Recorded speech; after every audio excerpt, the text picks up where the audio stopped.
బుచ్చిరెడ్డిపాళెం పట్టణంలో వైకుంఠ ఏకాదశికి దేవాలయాలు సిద్ధమయ్యాయి.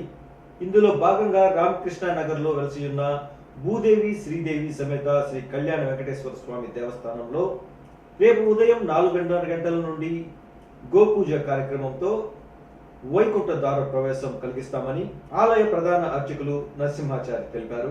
భక్తులు అధిక సంఖ్యలో పాల్గొని స్వామివారి కృపా కటాక్షాలకు పాత్రులవ్వాలని ఆయన కోరారు.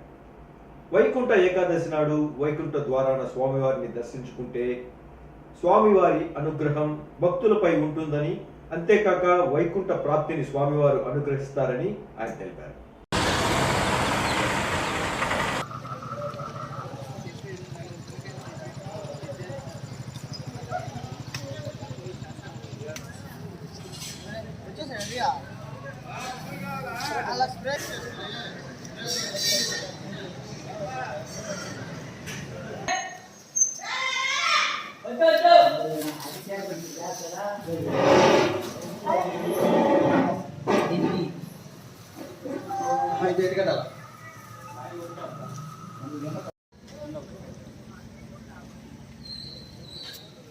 మన బుచ్చిరెడ్డిపాలెం రామకృష్ణ నగర్లో వెలసి ఉన్నటువంటి శ్రీ కళ్యాణ వెంకటేశ్వర స్వామి యొక్క దేవస్థానం నందు 10/1/2025 శుక్రవారం రేపటి రోజున వైభవంగా మన ఆలయంలో వైకుంఠ ఉత్తర ద్వార దర్శనంలో అంగరంగ వైభవంగా శ్రీ కళ్యాణ వెంకటేశ్వర స్వామి శేషవాహన ద్వార దర్శనంలో ఉత్తర ద్వార దర్శనంలో ఎవరైతే స్వామిని దర్శనం చేసుకుంటారో వారికి అందరికీ కూడా ఆ యొక్క స్వామి యొక్క అనుగ్రహం లభిస్తుందట.